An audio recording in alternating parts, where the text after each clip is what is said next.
Yes, that was patch 1 of the original JD-800. This is SonicLAB, and we're looking today at the JD-08, which is the new boutique from Roland, one of the new boutiques. It's the new form factor in that it doesn't have the ribbon strips for pitch and mod, which is good because we need all of that space. Because the original JD-800 was a kind of muscle synth of its time.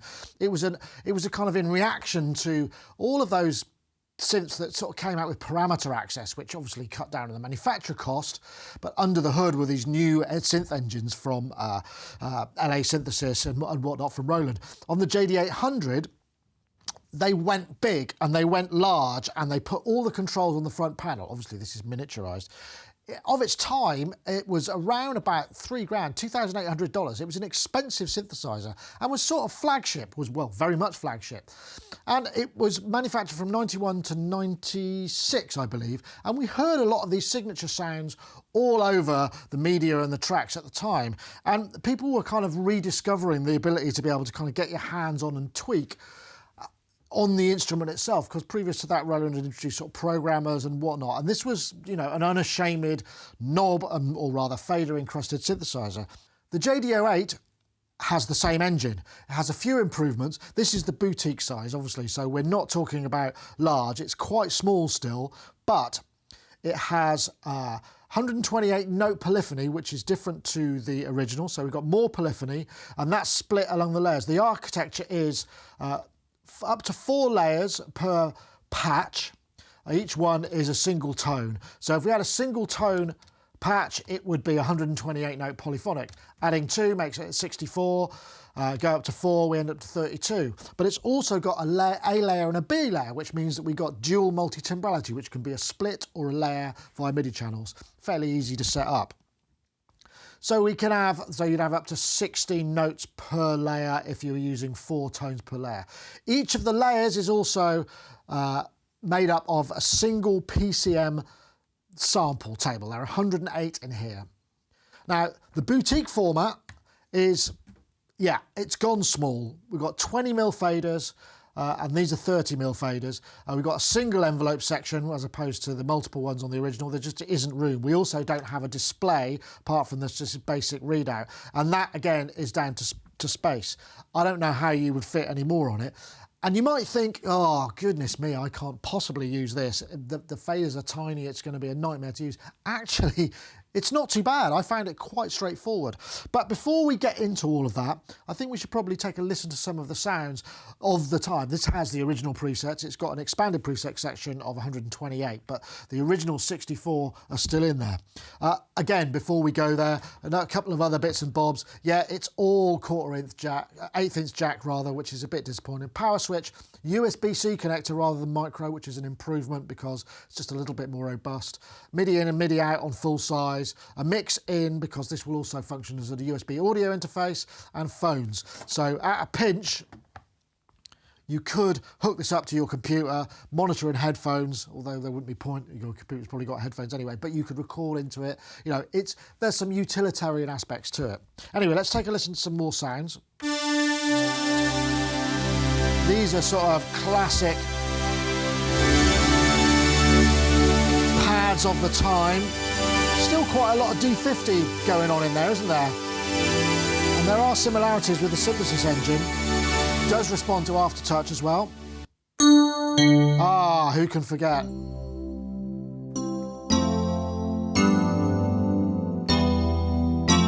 Aftertouch brings in a little more paddage.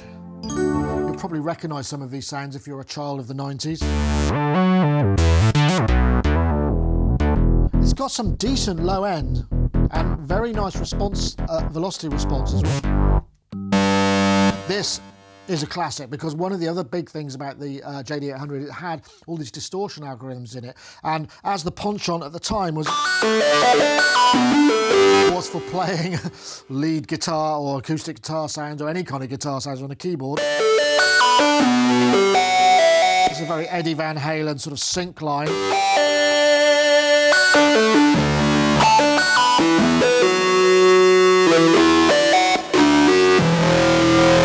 Again, you know, I mean, of its age, but it's nice. And these are Probably heard these on various advertising jingles at the time.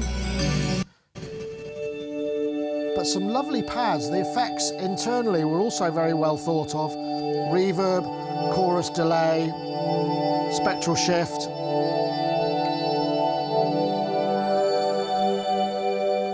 So this is the sort of sound world that we're occupying with the JD-08 and the JD-800, of course. So if this is your thing, then you're in luck. If not, maybe skip. So let's just get a little bit more into how this works. If we come to an init patch, I'm just going to go up to patch B, we'll go to 51, there's nothing in there. That starts off with this direct sawtooth. Layer active, that's the active layer of the front panel, that's the active layer in terms of what's switched on. So we go through all these kind of waveforms, like I say, there's 108 of them. Virtual analog ones, then we get up into all the kind of usual LA synthesis. Some of them, they've got a decent chunk to them, they did a good job. Good old slap bass. So we could just really easy, if I just come back to one of the virtual analogs, then we can listen to the filter, because we've got a TVF, this is a digital filter. It's actually got quite that Roland quack. Then we bring the resonance up. Yes, it's steppy, but that's, again, not really something that they would want to fix. If they changed the resolution of this, it wouldn't be the same instrument.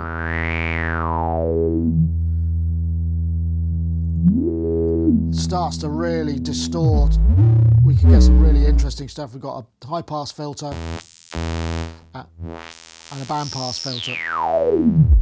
So in terms of, you know, it's not analog, but it certainly had a thing, and it's one of those, you know, it's a thing of its time. So again, you know, then we've got this complex envelope, which was the, we can edit all pitch or the TVF and the TVA together. We've got time key follow, time 1, level 1, you know, it's quite a complex envelope. Doesn't loop, unfortunately, but that's just one of those things. It was kind of before that kind of thing came into play. We didn't really have looping envelopes. Imagine if they'd added that would have been cool, but how on earth would they find any space on the panel to increase things? We've got a couple of LFOs, polyphonic as well. So if I bring that into, let me,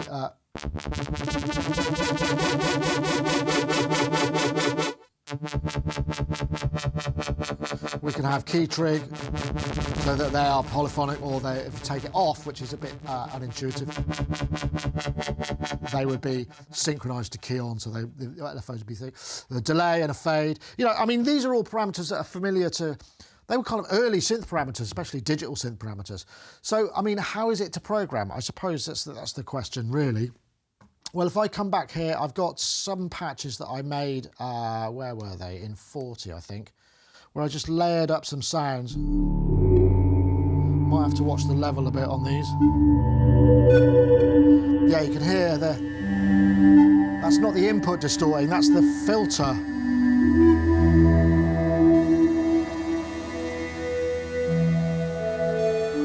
And I'm using the effects in there, lots of reverb. Quite like that. Oh, that is a bit hot.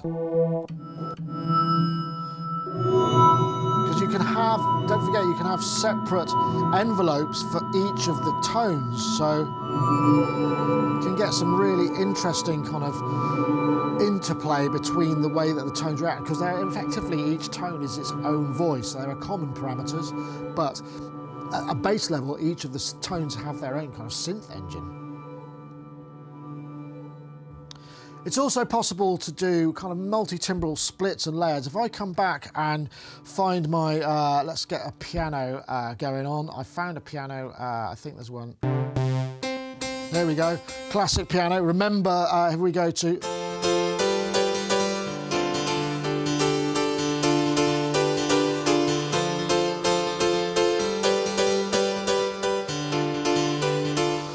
voice of 1,000 fairly rubbish house records, but it's a thing, isn't it? It sort of sounds like that M1 clang. It was sort of occupied that same thing. So let's just go in here. We've got an arpeggiator, so let's just turn the arpeggiator on. I can press and hold, and I can affect the mode that we got random.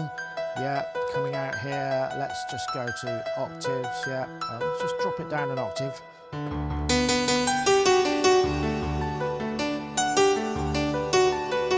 I'll put hold on that. So now I've held. I'm going to go to the second part, which has got a different voice selected.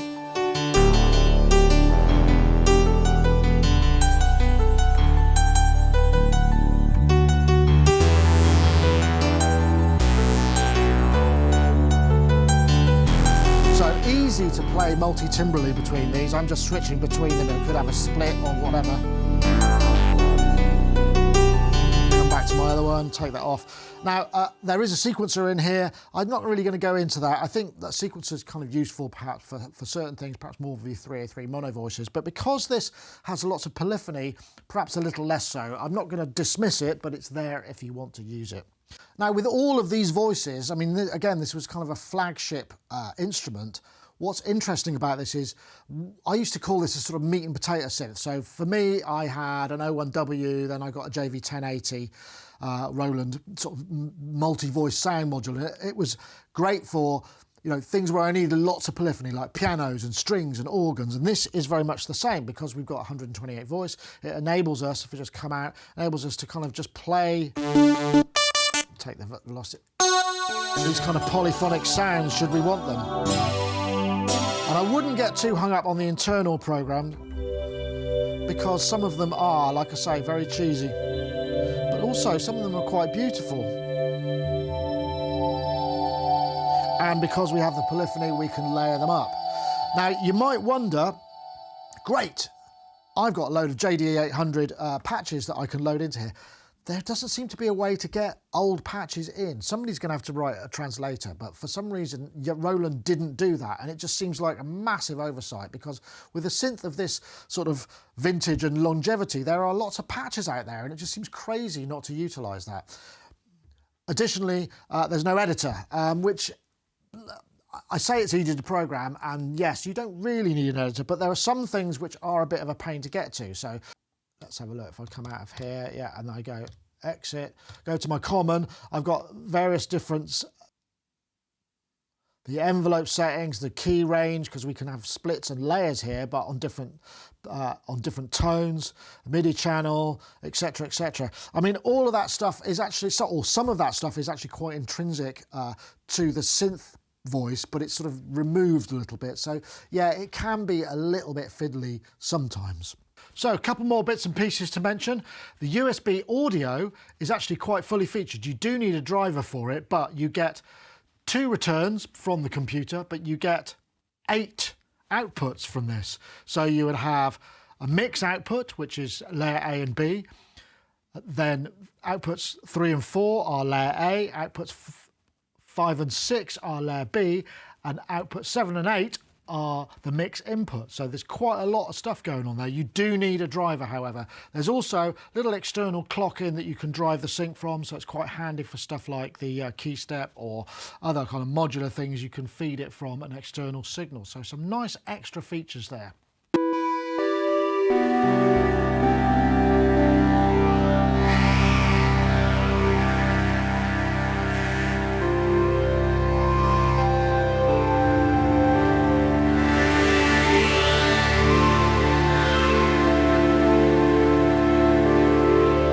So I'm using that patch to sort of demonstrate what's going on with the effects. There are multiple effects in this unit. If I press that, we go to the common, we've got a distortion, not using the distortion in here, using a little bit of phaser. There's spectrum, which is essentially a multi-band EQ. Then there's enhancer, which kind of brings out the top end, auto pan, and then there's a delay, a chorus, and a reverb. I got the reverb. Have I got the reverb on here? Let's have a look. Reverb, time, type, let's see. Oh, it's off. We got hall. It's pretty basic. I mean, we're not talking kind of like modern DSP shimmers or anything like that, but it actually, you know, it's decent enough considering how old it is. So one thing about the effects is if we just come out here, we've got 2 chains of effects. Sequence A, it's called, which is the distortion, the phaser, the spectrum, and the enhancer. And then sequence B, which is the delay, chorus, and reverb. Now, in multi-timbral mode, you only get access to the A sequence on both parts. The B sequence is, which is the delay, reverb, and chorus, only happen on part A in terms of the split or the layer. So you can't have reverb on both of the multi-timbral parts. So if we come out here, and I've got another patch here, which is utilising the distortion. Go to the effects, effects, come back here to my distortion. We've got different types. There's end drive, overdrive, which just basically have a level and a drive level and an overall level.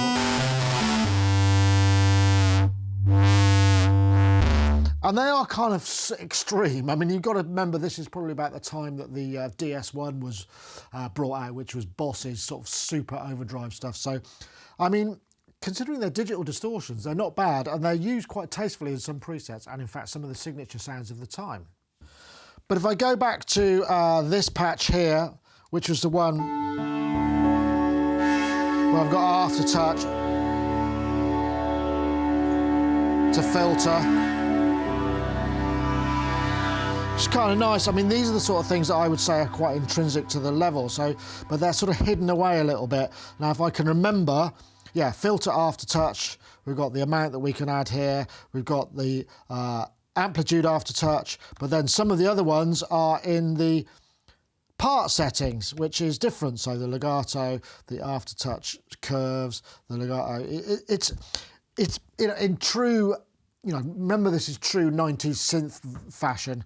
A lot of these things now are much more kind of intelligently grouped. So, you are getting a little bit of that kind of old school, we didn't know how to do it, so we did it this way, synth programming and synth UI. But overall, this is capable of some really nice sounds. Obviously, if you're not into that sound world at all, then this isn't going to be for you. But if you need a lot of polyphony and some hands-on control, even though of course we've got small faders and it's quite compact, it still offers a decent amount of polyphony and synthesis for the money, which is about 349 UK pounds. So I was a little worried that I wasn't going to connect with this and I was perhaps going to be struggling to find good things to say about it, but honestly, as an instrument and a synthesizer, it really does hang together. Even with the kind of small size of this, you can program it and you can get some pretty decent sounds out of it. You do need to spend a bit of time, but it is possible. Anyway, overall, a pretty good boutique, 349, very reasonably priced. That's it for this time. Thank you very much for watching. We'll see you next time.